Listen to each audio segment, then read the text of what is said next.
De l'évolution de la crise sanitaire, les restaurants, bars et cafés pourront ouvrir dans tous les départements à partir du 2 juin, mais ils ouvriront avec des restrictions temporaires dans ceux qui se trouvent dans les zones oranges, là où une vigilance particulière est nécessaire. Partout, cette ouverture sera conditionnée au respect des règles sanitaires qui ont été validées avec la profession d'ailleurs. Les personnes qui ont choisi de dîner ou de déjeuner ensemble pourront s'asseoir à la même table dans la limite d'une capacité maximale de 10 par table. Mais il devrait y avoir une distance minimale d'1 mètre entre les tables de chaque groupe. Les circulations à l'intérieur des établissements devront être organisées. Et le port du masque sera rendu obligatoire pour l'ensemble du personnel en salle et en cuisine, ainsi que pour les clients lorsqu'ils se déplacent, bien entendu. S'agissant des bars, toujours dans les zones vertes, je vous rappelle la règle, il faut éviter les risques à l'intérieur des espaces, dans les endroits où on est rassemblés, potentiellement plus serrés, et où la circulation de l'air, le renouvellement de l'air est moins bien garanti. C'est pour ça que nous demanderons aux exploitants de ne pas autoriser la consommation debout à l'intérieur. Dans beaucoup de bars, il y a des tables où on peut boire un verre ou manger, ça ne posera pas de problème, mais on demandera de ne pas autoriser la consommation debout à l'intérieur. Dans les départements qui font l'objet d'une vigilance particulière, les départements de l'Île-de-France, Mayotte et la Guyane, seules les terrasses des cafés, des bars et des restaurants pourront ouvrir au 2 juin. J'ai parfaitement conscience que c'est une restriction et que c'est une restriction qui est lourde de conséquences s'agissant de ces établissements dans les zones oranges. Mais il nous a semblé, à la lumière de ce qui se pratique dans les autres pays, à la lumière des risques que nous avons identifiés, que c'était la bonne mesure à prendre, au moins pour les 3 semaines qui viennent. Évidemment, comme pour toutes les mesures que je viens d'évoquer, elles seront réévaluées à la fin du mois de juin, ou plus exactement avant le 22 juin, qui est la date de notre prochain rendez-vous. Un mot sur les hébergements touristiques. Les hébergements touristiques, les villages vacances, les campings pourront ouvrir à partir du 2 juin dans tous les départements, à l'exception de ceux qui font l'objet d'une vigilance particulière. Dans ces départements-là, les hébergements en question, les campings, les auberges collectives, ne pourront rouvrir que dans la 3e phase de déconfinement, c'est-à-dire après le 22 juin. Dans tous les départements, les colonies de vacances pourront réouvrir à compter du 22 juin. Et c'est évidemment une bonne nouvelle. S'agissant des déplacements, depuis plusieurs mois, nous avons voulu éviter à tout prix que des personnes en provenance de zones dans lesquelles le virus circule puissent se déplacer dans des zones dans lesquelles le virus circulerait moins.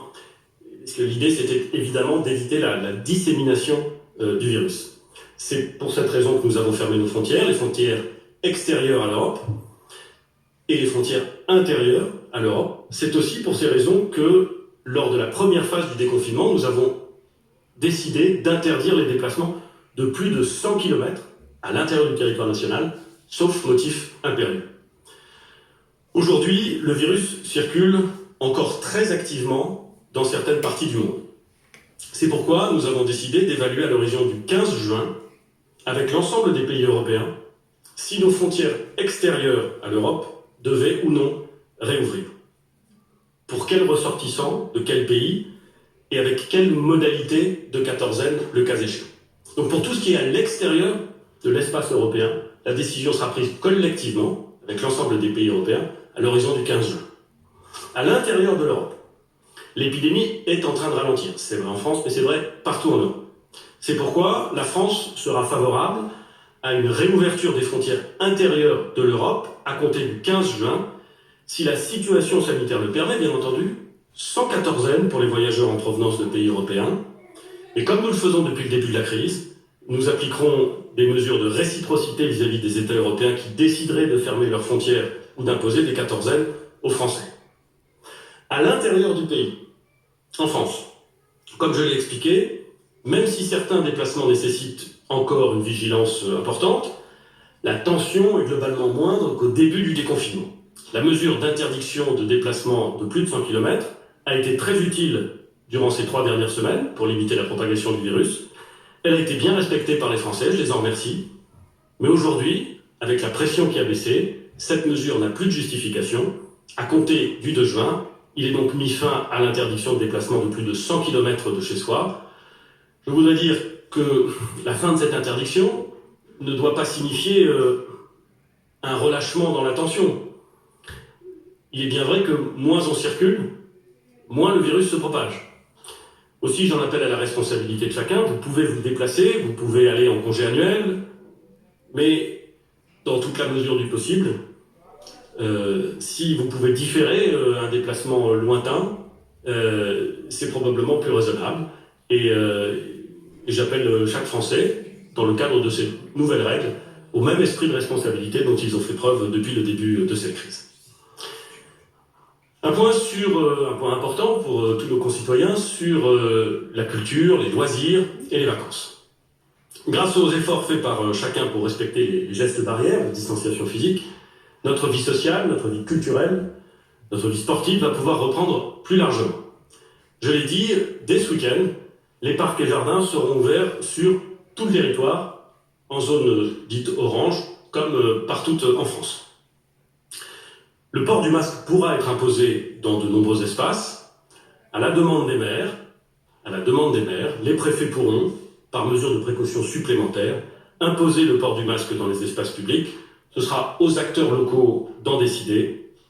À compter du 2 juin, seront aussi également réouverts sur tout le territoire les plages, les lacs, les plans d'eau, les musées, les monuments seront également ouverts sur l'ensemble du territoire. Le port du masque, il sera lui aussi obligatoire. Pour un certain nombre d'activités, une distinction va cependant devoir encore être réalisée dans les 3 prochaines semaines entre les zones vertes et les zones oranges. Dans les zones vertes, les salles de spectacle et les théâtres pourront ouvrir à compter du 2 juin. Je ne méconnais absolument pas la difficulté pratique de réouvrir ces équipements dès lors que la programmation s'est trouvée perturbée, les répétitions n'ont pas pu intervenir, et il nous semble que si certains peuvent le faire, alors qu'ils le fassent. Les règles de distanciation physique devront y être respectées par une organisation spécifique des places assises, une gestion des flux conforme au protocole sanitaire de ces espaces et le port du masque, il sera obligatoire. Dans les mêmes zones vertes, les activités sportives pourront aussi ouvrir plus largement avec l'ouverture des gymnases et des salles de sport. Je sais que c'était une décision attendue par beaucoup à l'approche de l'été. Les piscines seront également ouvertes dès le 2 juin. Toujours dans les zones vertes, les parcs de loisirs seront ouverts pour les activités permettant la distanciation physique avec le respect de règles strictes et notamment une jauge maximale de 5000 personnes permettant là encore d'éviter les trop grands brassages de population. Pour les installations que je viens de citer, les salles de spectacle, les théâtres, les gymnases, les salles de sport, les piscines, les parcs de plein air, elles ne seront ouvertes dans les zones oranges qu'à compter du 22 juin. Enfin, partout sur le territoire, les cinémas rouvriront à compter du 22 juin. C'est une demande qui nous a été faite par les exploitants de cinéma eux-mêmes qui voulaient que la réouverture soit nationale, de façon à pouvoir organiser la programmation des salles. Et nous faisons droit à cette demande. Elle interviendra à compter du 22 juin prochain. Je voudrais insister sur le fait que notre plus grand adversaire, ce sont les très grands rassemblements.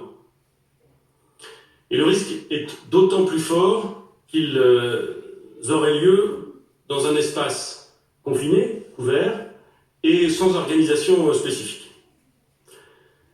Dans les espaces de plein air, une jauge maximale de 5000 personnes, qui pourra, le cas échéant, être revue à la baisse par les préfets, sera fixée. Dans les espaces couverts et confinés, par exemple les salles de concert, et en fonction de l'activité, les exploitants devront proposer et garantir des règles d'usage adaptées, notamment sur la capacité d'accueil et la distanciation physique.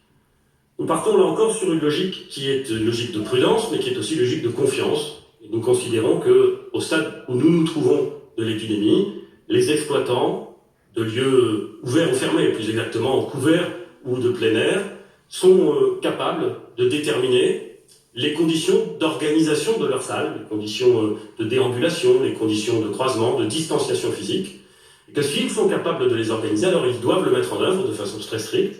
Et que s'ils ne sont pas capables de l'organiser et de le garantir, alors il est préférable qu'ils n'ouvrent pas. C'est à eux que revient cette responsabilité, et bien entendu les services de l'État, et je le crois volontiers, l'ensemble des collectivités territoriales, les assisteront pour faire en sorte que cette réouverture puisse se passer dans les meilleures conditions. Jusqu'au 21 juin, jusqu'au 22 juin, en vérité,